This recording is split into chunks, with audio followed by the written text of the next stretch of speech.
There have been celebrations in 4 states this morning as Queensland and South Australia relax border restrictions. 3, 2, 1 and pack it up. Thanks guys, good job.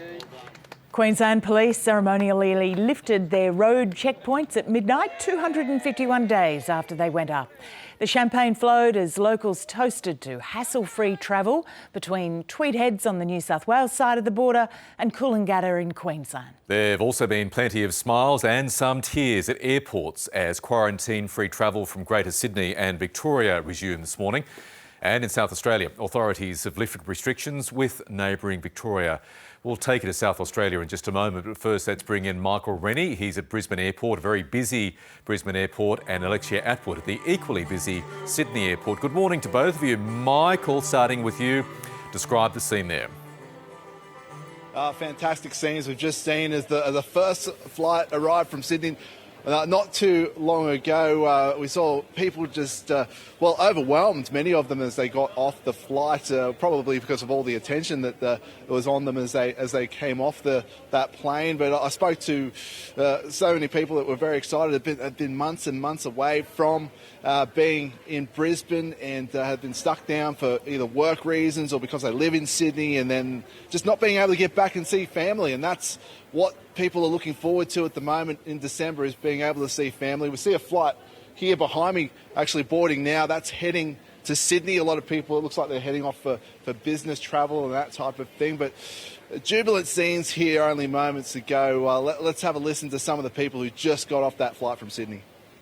It's been really hard. It's just one of those things. But people are in a lot worse boat than we are, so we've still got our jobs. And yeah. I just moved to Sydney, so yeah, coming back to surprise the parents today. It's amazing. I didn't expect this kind of a welcome. It's hilarious. It's been really hard, but we've just kind of kept going. And every time she said that the borders are going to open, and we've just been disappointed every time. So, but today's the day. What are you looking forward to doing with your dad that you haven't been able to do? Pick out a Christmas tree with him. Oh, it's the simple things. Hey, Michael, that's the feeling at the airport, but the borders came down at roads at the border as well overnight. So what were the feeling amongst people there? Oh, look, excitement as well. I mean, that border checkpoint at Coolangatta has been there for so very, very long, around 8 months now. And I think, everyone from locals to people just on the other side of the border at Tweed Heads and at Coolangatta are just so relieved that it looks like it's going to be dismantled over the next couple of days. I think even the people like the SES officers and the police that have been stationed there are excited that this border checkpoint is coming down. But people crossed across last night, got the opportunity to get across as soon as they can, about 1 a.m. in the morning local time. Let's have a listen to some of those people. We'll hear from them in just a moment. Hey, Michael, thank you. And Alexia Atwood at Sydney Airport, a lot going on there as well this morning. Morning, Michael. Well, lots of fanfare at the airport. The fanfare was at gate 34. It's now moved to gate 55. I'll just step off and I can show you beside me that the musicians are playing. There's the tropical fruit juice that's being handed out as well. Your mango, your pineapple, and sunscreen's being handed out as well. So yes, definitely people, we want people to feel very excited that they're getting on that plane finally back to Queensland. It's been a long time for a lot of people. I spoke to a lot of young mums who were carrying small babies who were very keen to palm them off to grandparents. I spoke to a lot of people who felt guilty that they hadn't seen their ageing parents in so many months, so that they were very excited to get up there. And there was a bit of residual anger that the border had been taking so long before it was brought down because both states were relying on conflicting health advice, Queensland being the slowest state to bring down that border. But overall, there was a lot of excitement today, a lot of laughter, actually even from people who were having to go to Queensland for funerals. We never thought we'd get there. All right. We haven't seen family in 6 months, so that'll be really good to get back. We're going to a funeral. We're actually going to a funeral. shouldn't be laughing, should we? Yeah. They're very old people. Very old, it was. We're very lucky to go up, so we're very appreciative. We want to be with our family today. Alexi Atwood to the strains of Aussie Crawl and Michael Rennie at Brisbane Airport. Thank you both. Queensland's hard border has finally fallen, but the government says the state will remain off limits to people from Adelaide for at least another week. Our reporter Gemma Sapwell joins me now from Coolangatta. Good morning, Gemma. What's the feeling among the locals there? There's a huge feeling of relief for border residents here today. It's the busiest border crossing in the country and tens of thousands of us cross back and forth each day. Many of us live on one side and work or go to school or have family on the other side. And we've never really thought that much about where the borderline is until 250 days ago when these border checkpoints were introduced. And after that time, it's been a bit of upheaval for many people who live here. Traffic delays have been up to 2 hours at times. There's been businesses that have really suffered, but today with them being dismantled, everyone we've spoken to has said they finally feel like they're being reunited with their community. And I'm joined now by Chief Superintendent Mark Wheeler, who's headed this operation. Mark, we know that this has been a mammoth undertaking. Can you talk us through the logistics of it? Yeah, it certainly has been. As you said, this is day 250. The border operation itself has involved hundreds of police over that period, working 24/7 across our checkpoints. In the end, we established 6 checkpoints to try and keep the traffic moving, but also balancing the need to keep COVID-19 out of Queensland. So across the state, we've seen over 1 million vehicles intercepted. And out of those 1 million vehicles, there's been well over 21,000 people refused entry into our state. The important thing there is that any one of those 21,000 people could have brought COVID-19 into our state. So the work that the police and particularly our partner agencies has done has been simply exceptional. It's been interesting to watch these checkpoints evolve. When they started out, it was just a few sort of makeshift tents, but they've really developed over the past 8 months. Yeah, they were basically like campsites on the evening of the 25th, rolling into the 26th of March when we set up. They were very rudimentary, and we've established villages across all of our checkpoints because for a while it's become like a home for our staff and also the members of the community that have been able to drop in and show such gratitude for what they're doing. And of course the community has been inconvenienced during this time, and I really do thank them for their patience. And we've tried to tell them why we're doing it, and I think most people understood that. But the time that they've spent, and there's a happy one there, the time they've spent with us over these last 250 days, I can't thank them enough. Well, as you can hear there's definitely a feeling of relief amongst officers and also the locals that we're hearing tooting as they go past on what is a truly historic day here on the New South Wales-Queensland border.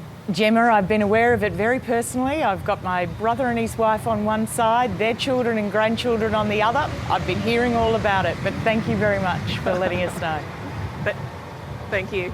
OK, let's go now to South Australia. Our reporter Chris Tester is on the South Australia-Victoria border, which is also open again this morning. Chris, good morning. So explain the changes coming into play today for Victorians and South Australians wanting to cross that border. Good morning, Michael. South Australians and Victorians can now visit one another. There are still a few steps that need to take place before you actually make the journey, but the travel is possible, and we have seen some people going to visit loved ones early this morning. Before crossing from Victoria into South Australia, you do need to fill out a pre-approval form online. It should give you a registration number. This is on the South Australian Police website. Present the registration number at the checkpoint, and then you will be allowed into South Australia. A very similar process exists for those returning back into Victoria. The only people from South Australia who won't be issued a permit to enter Victoria are those who have been to designated hotspots, which are listed on the Department of Health and Human Services website.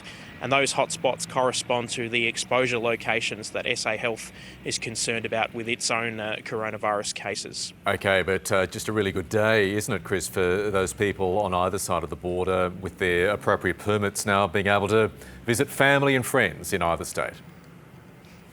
Absolutely, it will be life-changing for a lot of people. We heard from one person who was actually travelling into Victoria from country South Australia who said he hadn't seen his children in something like 8 months. They live in the Mildura area, which is it's actually an anomaly in Victoria. It's closer to Adelaide than it is to Melbourne. So there are a lot of people who are waiting for specialist medical treatment, and that will finally be able to happen after many, many months.